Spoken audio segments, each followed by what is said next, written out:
छोटा सा डाउट है टेम्परेचर और के रिलेशनशिप को लेकर। तो पहले हम लोग वो डाउट क्लियर कर लेते हैं क्योंकि उसकी वजह से थोड़ा सा कंफ्यूजन और डिलेमा क्रिएट हो रहा है। तो थर्मोडायनेमिक और इक्विलिब्रियम वाला जो वीडियो था उसमें हमने टेम्परेचर और के बीच में एक रिलेशनशिप डिराइव किया था। पहले मैथमेटिकली इसको समझते हैं और एक बार इसको ली चार्टिलियर प्रिंसिपल से भी समझते हैं। दोनों प्रिंसिपल सेम ही रिजल्ट देते हैं, कोई भी अलग रिजल्ट नहीं आता है। हाँ, बात यह है कि ली चार्टिलियर प्रिंसिपल से जब आप समझने जाते हो तो आप उसकी भावनाओं में बह जाते हो और गलत सोच लेते हो। गलत सोचने की वजह से ही एक्चुअल में वो गड़बड़ हो जाता है। वो नॉर्मल है ऐसा गलत सोचना, उसमें कुछ ऐसी अजीब चीज़ नहीं है।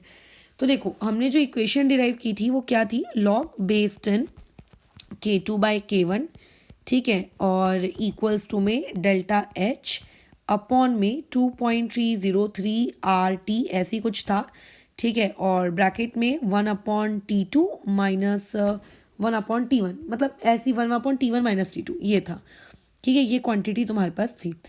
अब इस इक्वेशन के साथ अब हमको काम करना है, ठीक है। अच्छा, इसको बाद में देखेंगे, अभी श्रेहन के मैसेज को पहले अपन अपना देख लेते हैं एक्सो एंडो के लिए क्या होता है, बाद में उसके मैसेजेस रीड करेंगे। देखो, बात ऐसी है कि मान लेते हैं हम इस क्वेश्चन में कंसीडर करके चल रहे हैं, ठीक है। मान लो आप कंसीडर करके चल रहे हो कि आपका T2 ग्रेटर देन है T1 से, मान लो, ठीक है। मतलब हम रिएक्शन का टेम्परेचर इंक्रीज कर रहे हैं। अच्छा, अब जब तुम टेम्परेचर इंक्रीज कर रहे हो तो अब यहाँ पे दो पॉसिबिलिटीज हो सकती हैं। हो सकता है आपकी रिएक्शन एक्सो हो सकता है आपकी रिएक्शन क्या हो, एंडो हो, बराबर, ये हो सकता है। अब मान लेते हैं अगर रिएक्शन एंडोथर्मिक है तो तुम खुद सोचो T2 ग्रेटर देन T1 है। अगर T2 ग्रेटर देन T1 होगा तो देयरफॉर ये जो पूरा का पूरा ब्रैकेट है, ये ब्रैकेट तो पॉजिटिव ही आएगा।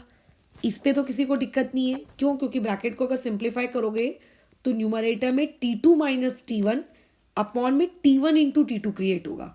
अब T2 क्योंकि T1 से बड़ा है तो देयरफॉर जो T2 माइनस T1 है वो भी आपका ग्रेटर देन 0 आएगा। और अगर ये ग्रेटर देन 0 आएगा तो पूरा का पूरा ब्रैकेट ही पॉजिटिव क्वांटिटी है।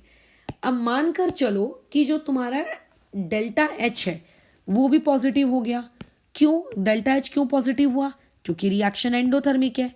तो ऐसे में नीचे का डिनोमिनेटर ये तो सदैव पॉजिटिव ही रहेगा क्योंकि ये तो एक कांस्टेंट क्वांटिटी है। ये ब्रैकेट पूरा कांस्टेंट है मतलब, और ऊपर से पॉजिटिव भी है, ऊपर से एंडोथर्मिक रिएक्शन की वजह से डेल्टा एच भी पॉजिटिव है। तो देयरफॉर जो तुम्हारा पूरा का पूरा लॉग बेस 10 K2/K1 ये जो है आपका क्या आ गया, ग्रेटर देन 0 वाली ये क्वांटिटी आ गई राइट हैंड साइड में, ठीक है। अब अगर कोई मुझसे यहाँ से K2/K1 पूछेगा तो मैं किसको लिख सकती हूँ इस तरीके से, है ना। और देयरफॉर यहाँ से K2/K1 कितना आ जाएगा आपका, ग्रेटर देन 1, और देयरफॉर मैं लिख सकती हूँ K2 ग्रेटर देन K1, बराबर।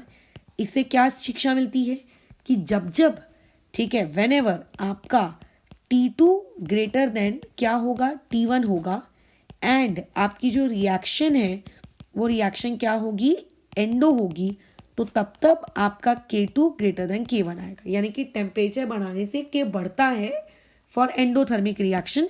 ये इस चीज का क्या है, एक रिलेशनशिप है, बराबर। अच्छा, अब आते हैं एक्सो में।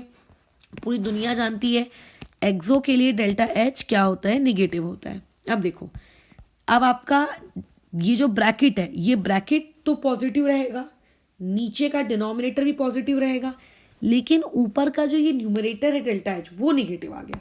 अब उसके निगेटिव आने की वजह से जो लॉग बेस 10 K2/K1 है ये पूरा का पूरा आपका लेस देन 0 आ गया। अब यानी कि अगर ये लेस देन 0 आया है यानी कि K2/K1 ये आप लोगों का लेस देन 0 है, तो therefore I can say that कि K2/K1 is less than 1। So therefore K2 आपका K1 से क्या हुआ, छोटा हुआ। तो इससे हमको क्या शिक्षा मिलती है, इससे हमको ये शिक्षा मिलती है कि जब जब T2 ग्रेटर देन T1 होगा और आपकी जो रिएक्शन है, ठीक है, आपकी जो रिएक्शन है वो रिएक्शन यदि एक्सो है तो ऐसे में K2 छोटा हो जाता है K1 से। So can I say that here कि टेम्परेचर का K के साथ कैसा रिलेशनशिप चलता है, इनवर्स का, किसके लिए, एक्सोथर्मिक के लिए, ठीक है, और एंडोथर्मिक के लिए कैसा चलता है, डायरेक्ट। यही तो हम लोगों का डाउट है, मतलब तुम लोगों का डाउट है। तो मैथमेटिकली ये चीज प्रूफ होती है कि टेम्परेचर किस तरीके से एंडो और एक्सो में के साथ वेरी करता है। ठीक है, ये मैथमेटिक्स, और मैथमेटिक्स तो गलत नहीं हो सकती।